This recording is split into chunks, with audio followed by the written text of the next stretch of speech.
Different lives, Harris and Trump as you've never seen them before.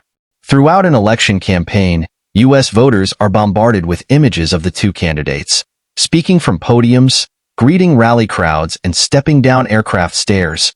Here's a different visual perspective of who they are and where they've come from. Long before they even knew what the White House was, Kamala Harris and Donald Trump are pictured above, both aged 3 decades apart. Democratic presidential nominee Harris spent her early years in Oakland, California, and Republican nominee Trump was raised in the New York borough of Queens. Harris, left in the left-hand image below, and her sister Maya, center, were primarily brought up by their Indian mother, Shyamala Gopalan Harris, a cancer researcher and social activist. Trump's father, Fred Trump, was the son of German immigrants, and his mother, Mary Ann MacLeod Trump, was born in Scotland. They enrolled him in the New York Military Academy at age 13.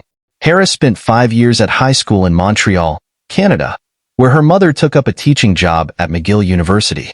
She later enrolled in the historically black college, Howard University in Washington, D.C. Trump has said his 5 years at the academy, which began in 1959, gave him military training and helped shape his leadership skills. He later sat out the Vietnam War due to deferments, 4 for academic reasons, and 1 due to bone spurs.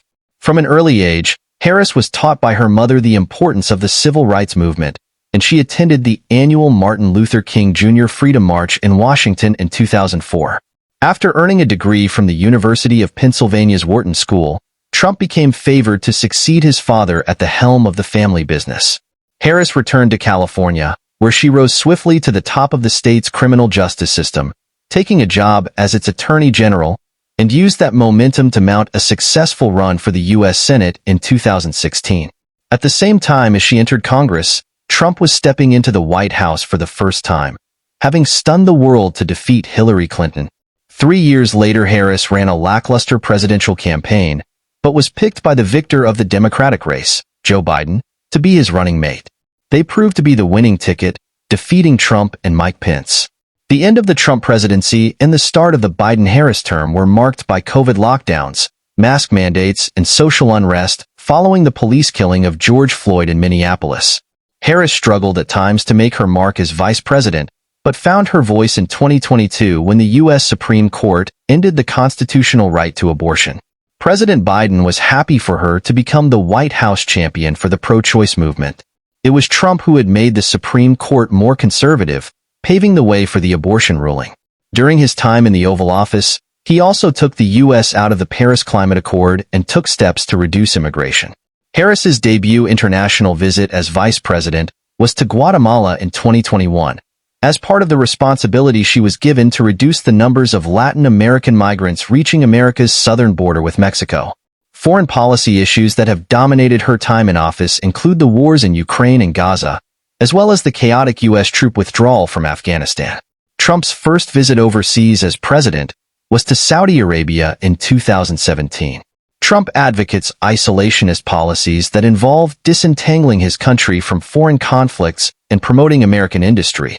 Harris is married to Doug Emhoff, pictured below, who campaigns regularly on her behalf. She is stepmother, or mamala, as she says, to Emhoff's children from his first marriage, Cole, left, and Ella, right. Various members of Donald Trump's family have played roles in his political career, though appearances in the 2024 campaign by his wife, former First Lady Melania Trump, have been limited. With his first wife, Ivana, Trump had 3 children, Donald Jr., second left in the lower picture, Ivanka, second right, and Eric, right. He had a daughter, Tiffany, left, with his second wife, Marla Maples. He married his third wife, Melania, third left, in 2005, with whom he has 1 son, Barron. Harris entered the 2024 presidential race relatively late in the process, replacing Joe Biden, who pulled out. She made history as the first Black and Asian American woman to lead a major party's presidential ticket, and went on to give a speech at the Democratic National Convention in Chicago, Illinois. In the same election, Donald Trump earned the rare distinction of earning a third presidential nomination from his party. He spoke at the Republican National Convention in Milwaukee, Wisconsin, sporting a bandaged ear after surviving an assassination attempt during the campaign.